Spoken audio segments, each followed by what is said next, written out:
ما كنا لنهتدي لولا أن هدانا الله ثم الحمد لله الذي بنعمته تتم الصالحات بفضله تقصى الغايات عدد خلقه ورضا نفسه وزنة عرشه ومداد كلمته سبحانك يا ربنا لا نحصي ثناء عليك أنت كما أثنيت على نفسك سبحانك لا علم لنا إلا ما علمتنا إنك أنت العليم الحكيم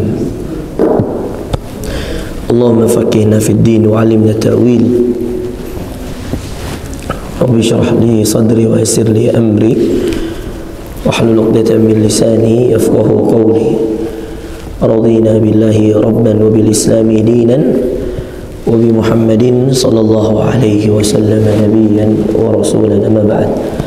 Bapak Ibu sekalian yang dimuliakan Allah, jemaah subuh Masjid Baitur Rahim, Wahaikum bitahiyatil Islam, tahiyat ahlil jannah. Assalamualaikum warahmatullahi wabarakatuh. Alhamdulillah, kita bersyukur pada Allah pada subuh hari ini kita bisa kembali bermajlis ilmu di masjid kita ini. Tentu segala sesuatu yang Allah telah takdirkan Bapak Ibu sekalian itu telah tercatatkan. Ada yang namanya qada dan ada yang namanya qadar. Tadi tema kita Al-Quran merubah hidup. Tapi bukankah dalam hal yang lain setiap kita sudah dicatatkan rezekinya, setiap kita sudah dicatatkan usianya, setiap kita sudah dicatatkan ajalnya, Pak. Setiap kita sudah dicatatkan jodohnya, anaknya. Semua itu sudah termaktub sebelum kita ada. Dan subhanallah, kalau kita belajar lagi rukun iman yang keenam ini yang paling banyak orang nggak ngerti. Rukun iman pertama kepada Allah, jelas. Iman kedua kepada malaikat, jelas. Iman ketiga kepada kitab-kitab Allah, jelas. Iman keempat kepada rasul-rasul Allah, nabi-nabi Allah, jelas. Iman kelima kepada hari kiamat. Ya, yang mana Pak Imam kita tadi, ya subhanallah, ya. Rakaat pertama, rakaat kedua kita disajikan ayat-ayat tentang kiamat. Rakaat pertama beliau membaca Al-Qiyamah, rakaat kedua beliau membaca Al-Qari'ah. Dua-duanya tentang kiamat, Pak. Al-Qiyamah nama lain dari kiamat, Al-Qari'ah nama lain dari kiamat. Tapi ada yang keenam, Pak. Apa rukun iman keenam, Pak? Kalau Anda bilang iman kepada takdir, salah maki itu. Yang benar itu rukun iman yang keenam, al-imanu, kalau bahasa Arabnya ya, bil qada'i wal qadar. Al-imanu bil qada' wal qadar. Iman kepada qada' dan qadar. Qada' dan qadar itu seperti ini, Pak ya. Perhatikan baik-baik. Qada' itu ketetapan. Qadar itu takdir. Bedakan ini. Saya punya kakak kelas ini. Sekarang direktur Stiba. Rektor Stiba, murabbi saya ini. 14 tahun baru punya anak. 14 tahun. Sampai semua dokter dia datangi, Bapak Ibu sekalian. Saya punya senior ini, S1-nya Madinah, S2-nya Riyadh, S3-nya Riyadh. Istrinya sehat-sehat aja. Murabbi saya ini olahraganya jalan, main badminton tiap pekan 2 kali, main bola, sehat. Adiknya dokter, orang tuanya, bapaknya dokter gigi, Bapak Ibu sekalian. Istrinya baik-baik saja, suaminya baik-baik saja, tapi Allah belum karuniakan anak. Sampai sebagian mereka, tetangga, keluarga, dia bilang, susah itu punya anak. 10 tahun lebih, Pak. tahun ke-14 pernikahan, Bapak Ibu sekalian, tahun ke-14 pernikahan, lagi S3 di Saudi, ya, pulang umroh Pak, hamil istrinya. Tidak ada yang percaya Pak, dan dia juga tidak mau memberitahukan orang, dia sembunyikan ini perkara. Tapi setiap hari Bapak Ibu sekalian, ikhtiarnya itu jalan, keyakinannya bahwa Allah itu maha baik Pak. Allah itu bisa merubah ketetapan jadi takdir. Ingat ya, tadi iman kepada qada, ketetapan, qadar, takdir yang telah Allah tetapkan untuk kita. Pak Syukri, sebelum dia lahir, jodohnya siapa, anaknya berapa, rezekinya apa, meninggalnya di mana, usianya berapa, itu namanya ketetapan. Sudah dicatatkan itu sebelum Pak Syukri lahir. Ya. Sebelum saya lahir juga sama, sudah ditetapkan rezeki, jodoh, ya, kemudian anak, kemudian pekerjaan, semua sudah ditetapkan Pak, sudah nggak bisa berubah. Ini sebelum saya ada di muka bumi ini sudah Allah tetapkan. Sampai pertemuan hari kita ini, barusan ini namanya qadar. Tadi malam, kemarin sore, ya Pak Syukri ya, seminggu yang lalu antum telepon, saya bilang Sabtu sore, berkali-kali saya di WA, ya Pak Syukri, Ustadz kapan, Ustadz kapan? Saya bilang tunggu, saya cek jadwal, saya bilang saya lagi persiapan ke Turki juga ini Pak, ada konferensi Palestina, saya baru bikin sekolah juga, sibuk sekali. Saya bilang saya cek jadwal saya. Sampai kemarin saya bilang sore, tiba-tiba menjelang maghrib saya telepon Pak Syukri, minta maaf, saya baru ingat saya punya jadwal. Jadi saya sudah share pamflet maghrib isya, saya ubah sorenya, betul enggak?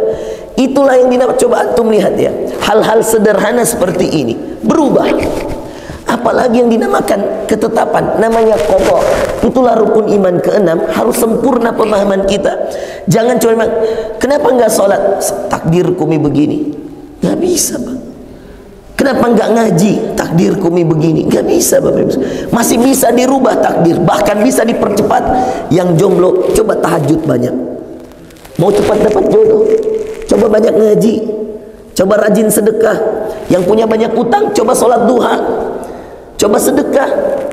Yang mau anaknya hafid Quran, coba orang tuanya juga rajin baca Quran. Berubah itu Pak. Itu yang namanya ikhtiari ad-dunyawi, perubahan dunia. Rubah dirimu, Allah rubah nasibmu. Makanya dalam Ar-Ra'd ayat 13, perhatikan ayatnya, saya baca ya, dengar baik-baik ini, supaya kita tidak memungkiri lagi bisanya berubah qada. Qada itu ketetapan, sebelum kita ada, sudah ada ketetapan ini, berubah menjadi qadar. Qadar itulah takdir. Jadi ingat ya, kalau sudah terjadi, misal hari ini terjadi ini, alhamdulillah, tiba jika subuh dengan selamat, tidak bocor jiban mobil, tidak ada kecelakaan, ya, tim media juga on time dibangun jemput saya, ya, tidak ada masalah, alhamdulillah tiba dengan selamat, bisa ceramah. Ini dinamakan takdir. Takdir kita bertemu 1 minggu yang lalu, mungkin sudah ditetapkan oleh Allah, tapi bisa jadi takdirnya belum tentu. Inilah yang dinamakan qada wal qadar. Al-imanu, ini rukun iman ke-6. Al-imanu bil qada'i wal qadari. Iman kepada yang telah ditetapkan dan takdir yang akan terjadi. Bisa difahami? Baik. Bapak Ibu sekalian yang dimuliakan Allah, perhatikan ya. Sebelum saya cerita tentang bagaimana Quran adalah hal yang paling banyak merubah kehidupan manusia, sekarang lihat ini cerita qada dan qadar yang lain di zaman Rasulullah sallallahu alaihi wasallam. Nanti browsing di internet ini cerita ya. Ini kisah banyak yang tidak tahu Pak, tapi ini kisah luar biasa, memberikan kita pelajaran yang Masya Allah. Dulu ada orang jelek sekali mukanya di zaman Rasulullah, bau badannya Pak, bahkan sebagian orang meremehkannya, tidak terkenal seperti Abu Bakar, Umar, Utsman, Ali, tidak. Namanya Julaibib. Catat namanya siapa? Julaibib.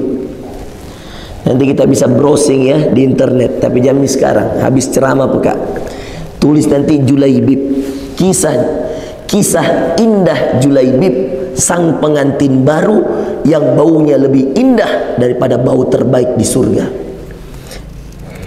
yang dikuburkan langsung oleh Rasulullah, yang waktu meninggal bergetar langit dan Rasulullah menangis. Namanya Julaibib. Apa kerjanya Bapak Ibu sekalian? Kerjanya setiap ada panggilan Allah dan Rasulnya, berperang, sedekah, atau apa saja, dia orang pertama yang menjawab panggilan itu. Bahkan Bapak Ibu sekalian, suatu ketika Julaibib ini bersandar di sebuah pohon, lalu didatangi oleh Rasulullah SAW. Lalu kemudian dia mengatakan pada Rasulullah, ya Rasulullah, apakah orang seperti saya ini bisa menikah? Dia katakan, kenapa tidak wahai Julaibib? Adakah orang yang sudah engkau sukai wahai Julaibib? Ini kata siapa? Kata Rasulullah. Lalu Julaibib mengatakan, ya Rasulullah, apakah ada orang yang mau seperti saya? Ya. Apa ada orang yang mau kepada orang yang buruknya seperti saya? Kata Rasulullah, pergilah ke sebuah rumah. Perhatikan ini Bapak Ibu sekalian, lihat ini, subhanallah ya, namanya jodoh, takdir, ajal, Allah yang atur. Pergilah ke sebuah rumah, ditunjuk oleh Rasulullah. Rumah itu, sampaikan kepada penghuninya bahwa ada salam dari Rasulullah agar yang memiliki anak di dalamnya menikahkan anaknya kepadamu. Apa yang terjadi wahai Bapak Ibu sekalian? Julaibib malu untuk datang ke rumah itu, siapa juga dia. Akhirnya dia memohon pada Rasulullah SAW untuk datang, memberikan bantuannya, ditemani, minta ditemani datang. Tapi kata Rasulullah, tidak wahai Julaibib, datanglah sendiri. Berangkat Julaibib sendiri ke rumah itu Pak. Dia ketuk rumahnya, disambut oleh orang di dalamnya. Lalu kemudian dia mengatakan, dia katakan, sesungguhnya saya membawakan berita dari Rasulullah SAW. Apa itu? Didengar berita ini oleh anak perempuan yang ada di dalam. Ketika Julaibib mengatakan, saya bawa berita dari Rasulullah SAW, anak itu tiba-tiba langsung mengintip, dengan telinganya di balik tirai. Lalu dia mengatakan, sesungguhnya Rasulullah SAW ingin menikahkan putrimu. Lalu kemudian kata orang tersebut, mereka berbahagia mengira Rasulullah yang mau menikahi putrinya.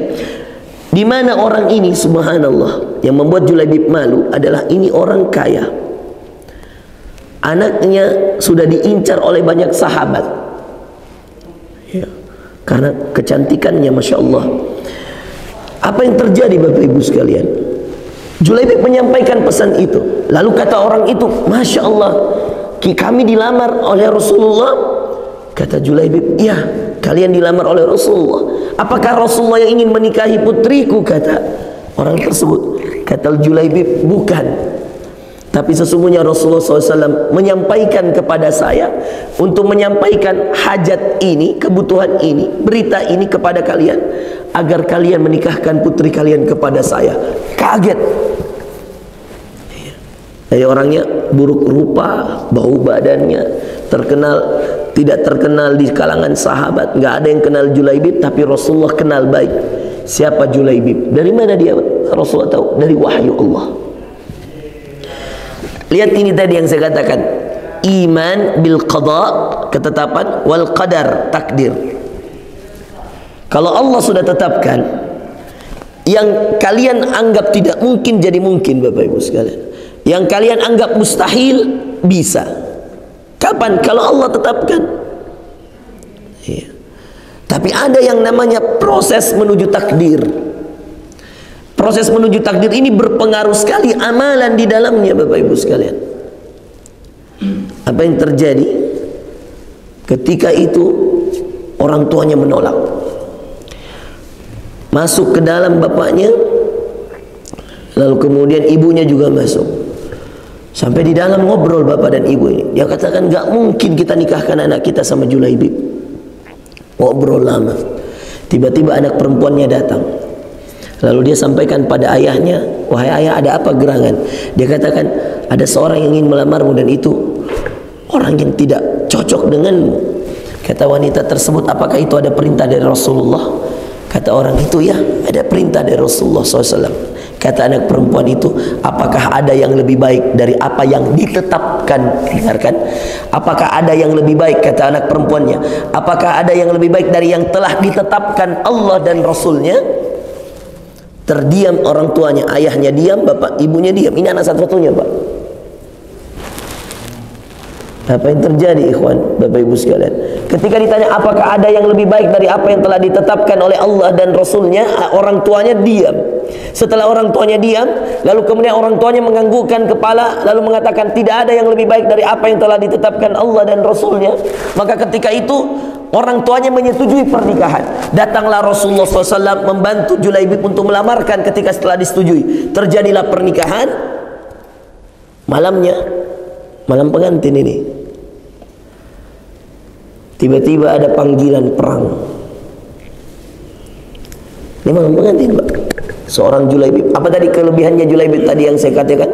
Tidak pernah ada panggilan Allah, baik perang, sedekah, atau apa saja, kajian keilmuan, kecuali Julaibib adalah orang yang paling pertama datang menyambut panggilan itu. Pengantin baru ini jadi menikah. Semua sahabat kaget. Apa kagetnya sahabat, bapak ibu sekalian? Kagetnya kenapa bisa Julaibib menikah dengan wanita tercantik di kota itu. Tapi baru malam pertama, pengantin baru, ikhwan, tiba-tiba ada panggilan perang. Dan apa yang terjadi? Julaibib mengatakan pada istrinya, dia katakan, mohon maaf wahai istriku, panggilan perang datang. Izinkan suamimu menjemput panggilan Allah dan Rasulnya. Dia pamit sama istrinya, dia berangkat peperangan. Dan ternyata Julaibib tidak tahu bahwa takdir Allah berkata lain. Takdir Allah mengatakan bahwa dia tidak akan kembali lagi. Meninggal di perang itu, Pak. Anda tahu siapa yang paling pertama? Banyak sahabat yang meninggal setelah selesai peperangan. Siapa yang diteriaki Rasulullah sampai Rasulullah menangis mencari mayat, Pak? Barusannya Rasulullah meninggal, cari mayat, nangis-nangis. Aina Julaibib? Aina Julaibib? Jangan bayangkan, Pak. Pengantin baru. Itu bayangkan. Ketetapannya ditetapkan menikah dengan wanita terkaya, tercantik, Masya Allah. Padahal dia buruk rupa, orang terkaya, terpandang. Tapi takdirnya berkata lain. Seakan Allah ingin mengatakan, bidadari surga telah menunggumu, wahai Julaibib. Yang lebih dari itu lebih layak untukmu. Malam pertama dia tinggalkan untuk peperangan dan dia meninggal setelah itu, bapak ibu sekalian. Rasulullah cari Julaibib sampai nangis-nangis. Umar kaget, Abu Bakar kaget. Kenapa Julaibib? Ada apa dengan Julaibib? Kenapa dia yang dicari? Sudah dicari, Pak, ditemukan, digendong mayatnya. Bayangkan, diangkat mayatnya oleh Rasulullah. Sudah diangkat mayatnya, dikuburkan ke liang lahat, Rasulullah yang turun. Jarang-jarang Rasulullah kuburkan seseorang sampai turun ke liang lahat. Sebelum ke liang lahat, Rasulullah yang mandikan, Rasulullah yang solatkan. Anda bayangkan, siapa ini orang, Pak? Julaibib. Sampai Umar bertanya, Utsman bertanya, Thalhah bertanya, sahabat-sahabat yang lain bertanya, kenapa Julaibib?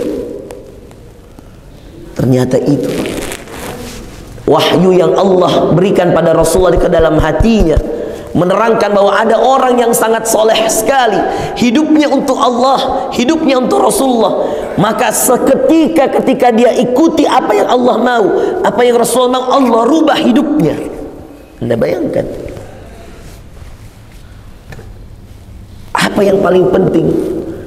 Menaati Allah dan Rasulnya. Di zaman Rasulullah, Pak, tidak ada hal yang lebih utama untuk kemudian kita kaji, untuk kemudian kita datangi, untuk kemudian kita taati kecuali perintah Rasulullah, karena Rasulullah masih hidup. Yang menjadi masalah sekarang ini Bapak Ibu sekalian, ketika Rasulullah telah wafat, dulu yang paling bisa merubah nasib seseorang seperti Julaibib, tidak ada yang tahu nasibnya. Ketika dia di dunia, tidak ada yang menyangka dia menikahi wanita tercantik, terkaya. Ketika kemudian dia di akhirat mengakhiri hidupnya, tidak ada yang menyangka disolati Rasulullah, dikuburkan oleh Rasulullah, ditangisi oleh Rasulullah. Bayangkan, banyaknya sahabat meninggal, tidak semua diangkat jasadnya oleh Rasulullah. Kenapa Bapak Ibu sekalian? Karena selama hidupnya Rasulullah, tidak pernah Julaibib meninggalkan satu panggilan, satu ajakan dari Rasulullah pun. Tidak pernah, Pak. Taatnya pada Allah dan Rasulnya. Maka Allah rubah hidupnya. Miskin, buruk rupa, bau badan, berubah. Sampai semua sahabat ketika sudah dikuburkan, Julaibib masih bertanya-tanya, apa sebenarnya amalannya Julaibib? Ternyata amalan Bapak Ibu sekalian yang paling merubah hidup adalah menjawab panggilan Allah, menaati sunnah Rasulullah. Pertanyaan besar sekarang, kalau Rasulullah sudah wafat, bagaimana caranya Ustaz? Tidak perlu bingung, tidak perlu pusing. Caranya sederhana. Allah telah meninggalkan pedoman yang kalau Anda kembali kepadanya, kalau Anda rajin membacanya, kalau Anda mentadabburinya, kalau Anda menghafalkannya, maka berubah hidupmu. Seperti berubahnya hidup Julaibib, karena dia begitu taat pada nabinya. Sekarang nabi kita sudah tidak ada bersama kita, sudah wafat Rasulullah. Apa yang paling pertama merubah hidup Ustadz? Quran. Dan itu yang saya tanyakan kepada banyak orang Bapak Ibu sekalian, yang berubah nasib-nasibnya dengan Quran. Ada yang belum punya anak, ikhtiarnya Quran, Masya Allah.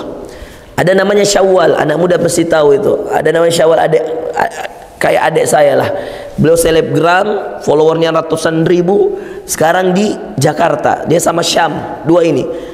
Kalau Syawal ini sering ngisi dengan Syam ini, dengan Syawal ini orang Makassar, Pak. Syam orang Selayar, Syam orang Goa, orang Maros. Dua-duanya saya kenal baik. Ini sudah menjadi selebgram nasional juga, Daeng Syawal, Instagramnya Daeng Syawal. Saya pernah ajak anak dua ini kajian. Saya bilang, kita kajian yuk. Apa Ustaz judulnya? Mukjizat Al-Quran. Saya mau setiap kalian bawa kisah-kisah unik tentang Quran yang kalian rasakan, yang merubah hidup kalian. Syam, ya ini Syam ini dengan istrinya ini sekarang lagi tenar-tenarnya nih, sudah setelah menikah. Ini Masya Allah followernya bertambah hampir jutaan ini followernya Syam. Dia di Islam itu indah sama Ustaz Maulana. Syam Maulana sama Ustaz Daeng Syawal ini orang-orang Makassar yang ngisi di Islam itu indah. Syam cerita tentang perjuangan orang tuanya kasih masuk dia di Imam Asim di Goa, pesantren. Sampai kemudian dia lari-lari dan seterusnya. Pokoknya ini Quran. Dia berubah hidupnya ketika dia fokus sama Quran. Bapaknya imam masjid, anak-anaknya semua masuk pesantren, hafal Quran. Dia ketemu dengan Ustadz Maulana, awalnya disuruh menerjemah, lama-lama suruh mengaji, lama-lama jadi ustadz di sana. Punya rumah, punya mobil, itu gara-gara apa? Quran. Oke, ini biasa. Quran menjadikan orang miskin jadi kaya, tidak terkenal jadi terkenal, biasa. Yang dahsyat kisahnya Syawal. Syawal ini sering ikut lomba MTQ. Istrinya juara 1 MTQ.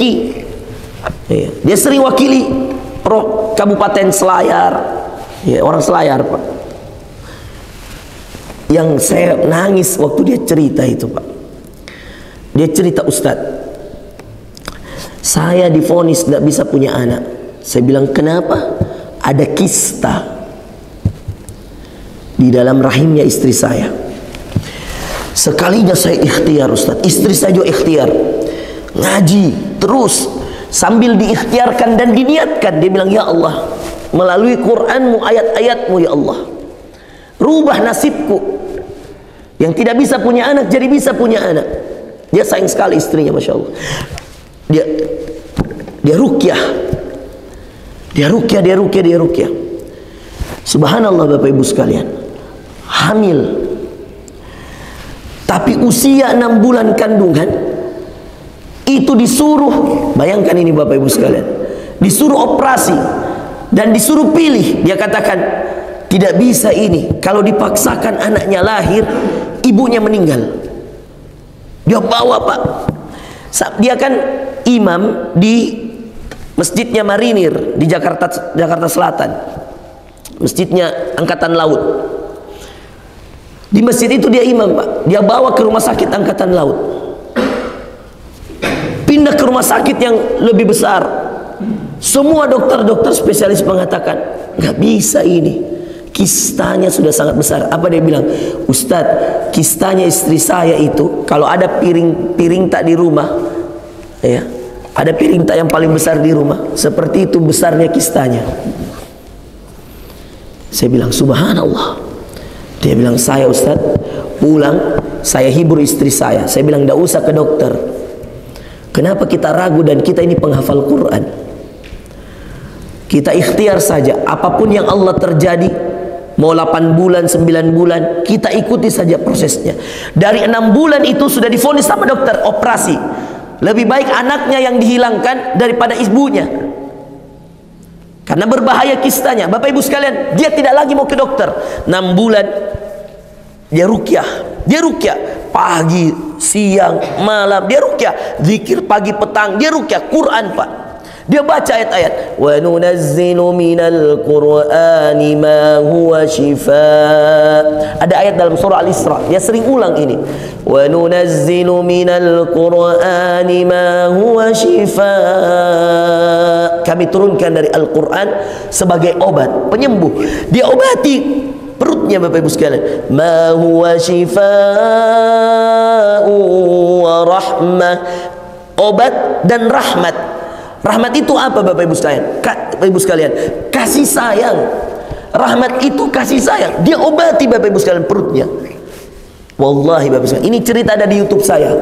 Cerita lengkapnya ini kalau Anda mau dengar Syawal yang cerita langsung, buka YouTube saya, Umfa Channel, ada di situ kisahnya.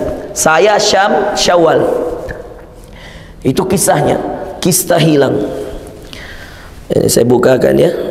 Ini nanti Anda lihat ini keajaibannya itu Quran Pak. Saya baru cerita 2 ini, belum lagi yang lain-lain. Iya. Antum buka YouTube saya di Umfa Channel, Ustadz Muhammad Fauzi Ansar Channel. Ya, itu ditonton sudah puluhan ribu kali itu. Ya. Nah ini Syawal.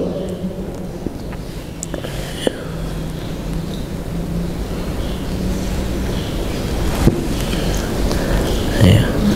Ini kista hilang, ya, gara-gara ya Quran.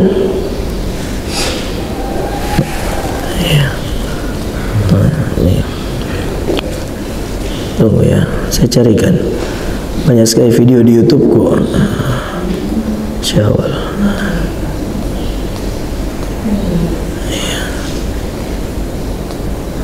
Syawal, mana itu Syawal.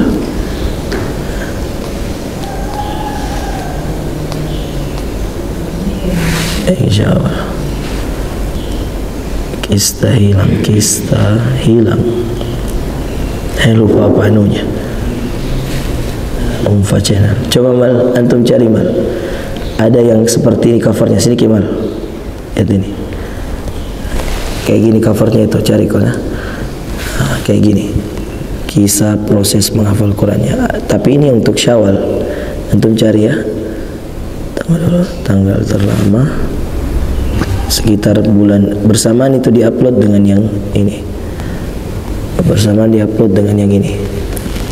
Ini tahun berapa ini? Ini sekitar 1 tahun yang lalu. Zoom itu, lewat Zoom. Antum cari ya, cari kista hilang, apakah itu judulnya, anak-anak kasih sama Syawal. Antum kenal lagi Syawal tuh? Ya. Itu subhanallah Bapak Ibu sekalian. 6 bulan, 7 bulan, 8 bulan, pas 9 bulan Pak. Momi melahirkan. Dia bawa ke rumah persalinan. Tidak mau ke rumah sakit, dia bawa ke rumah bidan, dia yang tangani Pak, bidan. Dia di USG sama kita dapat. Ada kita dapat. Malah dia duluan dapat. Sini bedeng, lihat bedeng. Iya, itu tahu. Masya Allah. Ini followernya 4 channel pasti ini. Dia dapatnya, ya. Ini. Ajaib atas kehendak Allah, kisah istri Ustaz Syawal hilang. Ini berapa menit? 8 menit. Nanti cari sendiri nah. Iya. Jangan lupa like and subscribe. Iya. Sudah Pak, makasih nah. Masya Allah. Ajaib kisah istri Ustaz Syawal hilang. Itu ada di situ, itu di YouTube. Nanti dengar sendiri ceritanya lengkapnya. Hilang itu.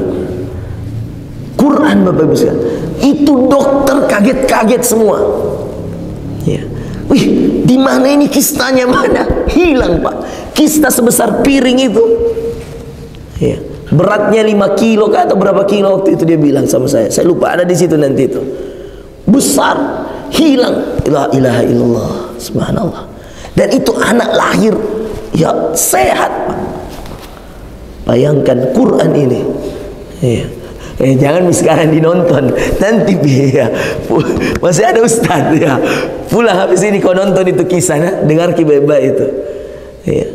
Ada juga kisahnya Ustaz Syam itu, kisah lucunya dia. Ada situ Quran juga yang rubah. Ya.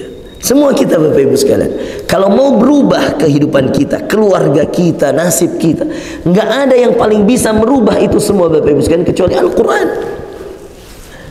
Coba rutinkan Pak, rutinkan. Ya. Sehari 1 juz, sehari 2. Coba ini anak-anak mahasiswa kalau mau ujian ngaji dulu. Ya. Coba kalau mau ada masalahnya, coba ambil mushaf, itu banyak Quran itu di mana-mana. Dan kita tidak pernah buka, tidak pernah ngaji. Coba baca. Itu merubah. Ya. Nasib kita yang tadinya sudah ketetapan Allah kita miskin, kita bisa kaya gara-gara Quran. Ketetapan kita sakit, kita bisa sembuh gara-gara Quran. Saya punya jamaah di Bekasi Bapak Ibu sekalian, surah Ar-Rahman dia hafal, dan itu di surah dia pakai. Divonis meninggal 2 tahun yang lalu, sampai sekarang sudah 5 tahun belum meninggal. Saya ngisi di Hotel Sofyan di Jakarta Pusat, manasik haji 2017. Saya ngisi manasik haji di sana, jamaah-jamaah orang kaya, ONH plus, ini orang-orang berduit semua. Setelah saya selesai ngaji, setelah saya selesai isi manasik, datang 2 orang nangis, suami istri, kaya raya, kelihatan dari gayanya, kontraktor Pak, punya klinik, punya rumah sakit. Istri, bapak suaminya kontraktor punya lahan banyak di Bekasi, termasuk lahan-lahan yang dibeli oleh Mekarta itu banyak, itu peninggalan mertuanya, peninggalan orang tuanya. Istrinya punya klinik yang paling rame di Bekasi. Antum bayangkan, namanya klinik Amira, cari aja. Sekarang udah ada 2 klinik, itu klinik Amira di Bekasi. Bapak Ibu sekalian, antum tahu ya, di kabupatennya ya, antum tahu 2 orang ini kaya raya, istrinya kena penyakit, diuji oleh Allah, masih 30, waktu itu 42 usianya. Istrinya sering membawakan materi tentang manajemen rumah sakit. Di mana-mana dia ceramah, di mana-mana dia cerita. Allah uji, istrinya cantik Pak, kaya, pintar. Allah uji dengan apa? Kanker tulang ekor. Kita tahu itu dibilang kanker tulang ekor. Jadi kalau orang lagi jalan tiba-tiba mau jatuh, kalau lagi duduk sakit, baring sakit, hadap kanan dia sampai ke Guangzhou berobat. Ya, ini saya tutup ya dengan kisah ini. Mudah-mudahan setelah ini rajin ngaji semua. Antum tahu Bapak Ibu sekalian, dia ke Guangzhou berobat karena ke Darmais. Semua dokter di Darmais bilang nggak bisa, ini kanker tulang ekor. Dia ke RSPAD Gatot Subroto, semua dokter bilang ini ahlinya ada di Guangzhou, di Cina. Terbanglah dia, berangkat ke Guangzhou Bapak Ibu sekalian, suami istri. Dia bilang sama saya sering kalau ke Bekasi atau kemana, saya sering dikasih undangan untuk ngisi di rumahnya, termasuk waktu dia sebelum berangkat haji dan seterusnya. Sampai ke sana dia cerita, Ustaz, kalau saya ke Guangzhou Ustaz, hari ini saya berangkat, saya pulang 3 bulan lagi, dan setiap kali saya berangkat ke Guangzhou itu minimal 500 juta habis. Saya bilang sudah berapa kali bolak-balik? Dia bilang selama 2 tahun ini mungkin sekitar 6 kali. Jadi antum bayangkan sekali berangkat 500 juta, kalau 6 kali 3 miliar. Untuk apa Pak? Obat. Itu baru perobatan, belum obatnya. Tiba-tiba dia keluar. Waktu itu saya imam subuh. Pernah satu kali waktu dia wakafkan tanahnya untuk bangun masjid, pulang dari haji dia panggil saya, kebetulan saya ada jadwal di Jakarta. Dia bilang, "Ustaz, saya mau wakafkan tanah saya." Ketemulah saya, terus saya suruh nginap. "Ustaz, nginap aja di sini daripada Ustaz balik, besok aja balik ke Jakarta." Oke, saya nginap di tempatnya di Cikarang. Dia kasih lihat, saya lihat obat. Setelah sholat subuh saya imami dia dan seluruh anak-anaknya, keluarganya. Lalu dia kasih lihat saya obat. "Ustaz, ini obat 1 papan." Dikasih gini saya obatnya itu. "Ustaz, ini obat 1 papan." Lalu saya bilang, saya lihat, "Iya, kenapa itu Pak?" Dia bilang, "Ini ada 10 butir Ustaz." Saya bilang, "Iya, betul." Dia katakan, "Ini 1 papan Ustaz.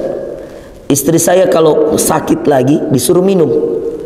Dan biasa dalam 1 hari istri saya sakitnya 3 kali. Jadi setiap sakit minum. Sakit minum. Jadi ketergantungan obat."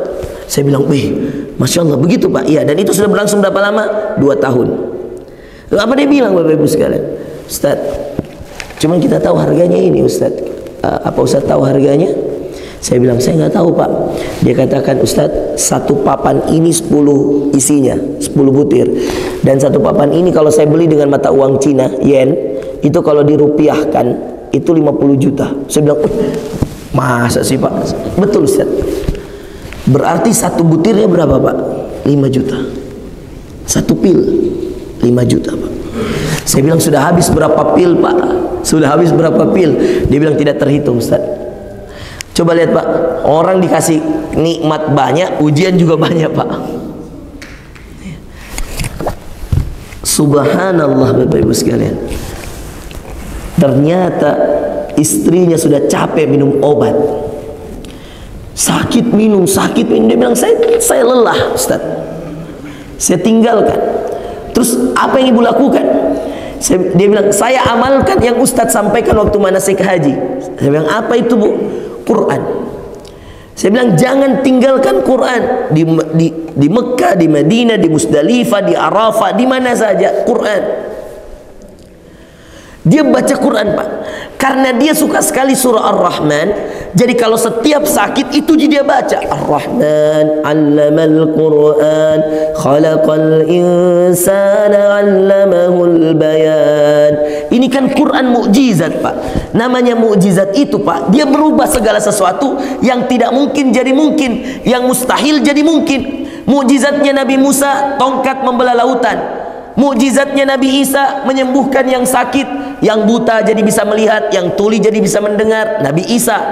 Mukjizatnya Nabi siapa lagi? Nabi Sulaiman, bisa berbicara dengan semut, bisa memerintahkan angin.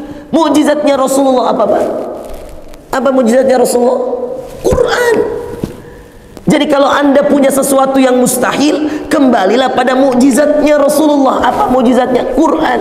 Kalau lautan, tongkat bisa dibelah dengan tongkatnya Nabi Musa, lautan bisa terbelah. Itu mukjizatnya Nabi Musa, yang mana levelnya lebih di bawah dari Rasulullah. Rasulullah itu lebih mulia dan paling mulia, kekasih Allah, paling dicintai Allah. Kalau mukjizatnya Nabi Isa bisa membuat yang buta jadi melihat, yang tuli jadi mendengar. Padahal Nabi Isa ini levelnya di bawah Nabi Muhammad. Bagaimana dengan mukjizatnya Nabi Muhammad? Dan sekarang saya tanya, apa mukjizatnya Nabi Muhammad yang paling besar? Al-Quran. Dan mana itu Al-Quran sekarang? Ada. Tongkatnya Nabi Musa sudah tidak ada Pak. Nabi Isa sudah tidak ada. Semua Nabi meninggal, nabinya diangkat mukjizatnya, kecuali Rasulullah. Jadi yang punya utang, yang banyak masalah, yang belum dapat jodohnya, yang belum punya anak, yang mau haji, bilang, "Dah ada uangku Ustaz, mau ke haji." Coba ki rajin mengaji. Setiap kali ki mengaji, ingat ki Ka'bah, ingat ki Mekah, ingat ki Madinah, doa ki sama Allah. Sudah pernah belum nangis ki mengaji, baca artinya? Quran merubah hidup Pak. Yang usahanya lagi mandat, yang anaknya bandel, yang istrinya bandel, yang suaminya bandel, yang semuanya susah diatur, yang keluarganya sering berantakan, yang rezekinya seret, susah, ya, sama ji usahanya dengan orang yang sama, bidang usaha sama, tapi orang lain lebih lancar rezekinya. Coba balik pada Quran. Karena Quran itu mukjizat, dan mukjizat itu bisa melakukan hal yang tidak bisa dilakukan oleh apapun. Makanya namanya mukjizat.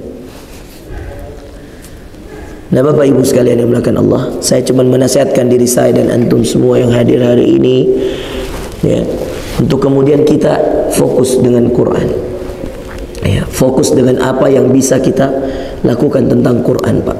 Ya. Saya biasa mengajak orang seperti ini. Pahala Quran itu kan dia mukjizat toh. Saya bilang pahala Quran itu banyak bisa dicari. Kalau Anda tidak bisa baca dia sehari semalam, ya, kan kita terbatas Pak, kadang-kadang sibuk kita tuh, pagi sibuk, siang sibuk, subuh, malam sibuk, subuh juga sibuk nih. Kalau Anda tidak bisa melakukan totalitas dengan Quran sehari semalam, ya, saya biasa kasihkan jamaah-jamaah saya solusi, apalagi mereka-mereka yang sibuk dengan pekerjaan-pekerjaan.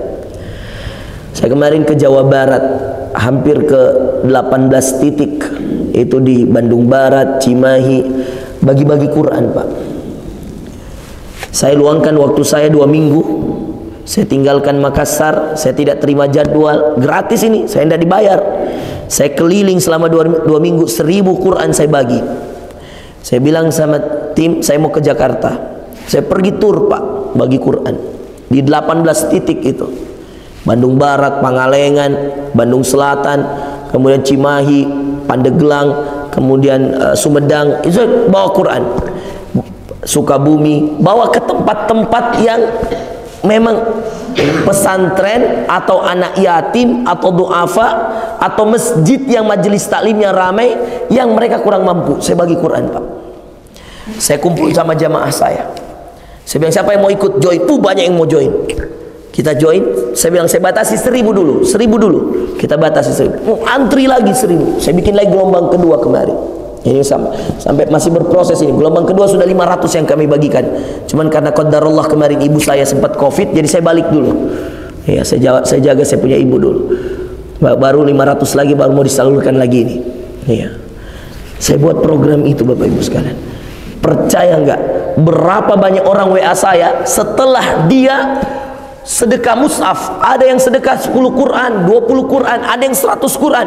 Banyak yang WA saya, Ustadz, Masya Allah, tadinya ini masalah saya tidak selesai-selesai. Ustadz, saya kemarin terkena masalah di kantor pajak, tidak selesai-selesai. Banyak yang WA saya. Saya bilang, ya Allah, berkahnya Quran. Saya bilang, Anda baca Quran, sedekah Quran. Dia sedekah Quran, Pak. Yang ngaji itu anak-anak pesantren tiap hari pakai Quran itu. Karena saya syaratkan setiap yang saya mau datangi pesantren dan atau rumah tahfidz atau anak yatim, saya syaratkan siapa yang mau menerima Quran ini dengar dulu ceramah saya, supaya mereka komitmen untuk baca Quran. Yang saya kasih Qurannya yang mau baca. Dan saya targetkan 1 hari minimal 1 juz. Nah, ini penghafal Quran, Pak. Dan dia baca terus siang malam. Berapa orang pengusaha itu WA saya, ada yang dikejar kantor pajak, Pak, bertahun-tahun nih, miliaran harus dia bayar, tinggal ratusan juta. Bayangkan, dia bilang, Ustadz, mukjizat betul Quran. Saya bilang, Pak, tambah ki, tambah sedekah tak, tambah ngaji tak, tambah perhatian tak terhadap Quran, Allah tambah mukjizatnya tentang Quran. Anda percaya atau tidak, Pak, itu mukjizat dari dulu sampai sekarang. Quran itu mukjizat. Kalau Anda ditanya apa mukjizatnya Rasulullah, Quran. Apa mukjizat Nabi Musa? Tongkatnya berubah jadi ular, tongkatnya membelah lautan dan seterusnya.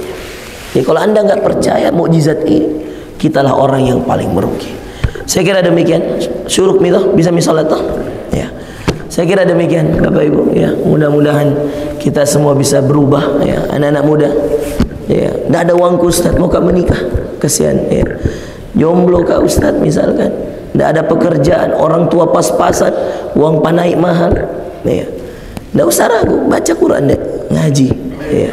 Banyak membaca Quran, banyak tawasul dengan Quran. Allah mudahkan usia. Bapak-bapak, ibu-ibu yang punya penyakit, Ustaz saya asam urat bertahun-tahun, Ustaz ada kankerku bertahun-tahun, Ustaz ada penyakitnya ibuku bertahun-tahun tidak bisa disembuhkan dokter. Coba penyembuhnya ganti Pak, jangan bergantung sama dokter, coba terapi Quran. Nah ya, coba Anda rasakan nanti perubahan ketika kita terapi dengan Al-Quran.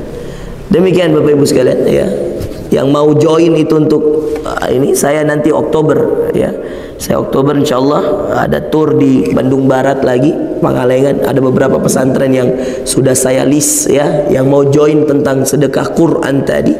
Nanti bisa nanti saya WA Pak Syukri atau kita atau nanti share saja. Kita nanti ikutkan foto-fotonya. Ya, ini foto-fotonya anak-anak di Sukabumi, di Pandeglang, Pangalengan, ya, Bandung Barat, Cimahi. Ya, kenapa Jawa Barat Pak? Karena ini paling banyak penduduknya. 40 juta penduduknya, dan ini paling banyak warga-warganya yang miskin guys ya, di Jawa Barat pesisir. Ya kita berdoa ya, mudah-mudahan kita semua anak-anak kita dijadikan penghafal Quran ya, orang-orang dekat dengan Quran. Mau dia dokter, mau dia apapun profesinya Pak, yang penting dia Quran. Ya, makanya saya bikin sekolah di Hertasning itu. Saya fokus apa? Saya bilang sama orang tua, sekolah saya ini sekolah tahfidz Pak, tapi tidak ikut Kementerian Agama. Dia bilang bagaimana Ji Ustadz? Saya bilang saya ikutkan ke Diknas. Kenapa Ustadz? Saya bilang saya mau justru anak saya jadi dokter, polisi, tentara, dan saya undang itu. Saya bicara sama Pak Kapolda, Kapolrestabes, Pak Pangdam. Saya bilang saya mau nanti Bapak ngisi di sekolah saya materi tentang kepolisian, materi motivasi anak-anak saya. Saya panggil ikatan dokter, ada tetangganya di situ Prof Husni Tandra, itu profesor di bidang kedokteran anestesi, dan dia dapat penghargaan dari Jepang. Saya panggil beliau, saya bilang nanti Prof minta tolong isi di sini motivasi anak-anak saya jadi profesor. Saya panggil ikatan notaris, ada ketua ikatannya saya kenal, jamaah saya pernah umroh sama saya bilang tolong nanti ngisi di sini. Saya panggil macam-macam pengusaha ya, itu nanti saya panggil semua mereka ngisi di depan santri-santri saya. Saya mau begini, kita apapun profesi kita, apapun pekerjaan kita, tapi basically kita Quran. Dari kecil kita Quran, hafal Quran, rajin baca Quran, tadabbur Quran.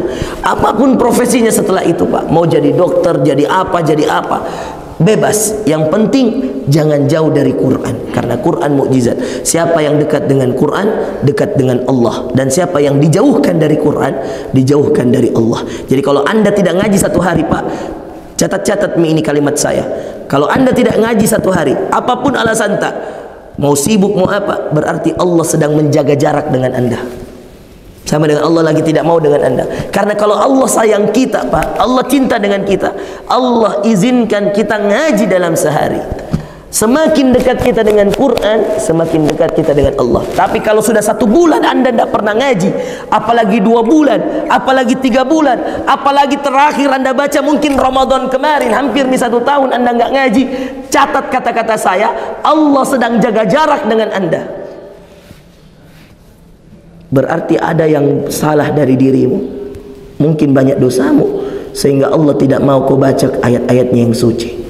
Mudah-mudahan kita diridhai Allah. Subhanakallahumma bihamdika asyhadu an la ilaha illa anta astaghfiruka wa atubu ilaik. Allahumma arhamna bil Qur'an. Allahumma arhamna bil Qur'an. Allahumma arhamna bil Qur'an. Ya Allah, sayangilah kami semua dengan Al-Qur'an. Ya Allah, jadikan kami semua, anak-anak kami, orang-orang yang rajin membaca Al-Quran, menghafalkan Al-Quran. Jadikanlah orang-orang yang hadir hari ini orang-orang yang dekat dengan Al-Quran. Jadikanlah kami semua nanti mendapatkan syafaat dari Al-Quran di hari kiamat kelak. Barakallahu fikum. Wassalamualaikum warahmatullahi wabarakatuh.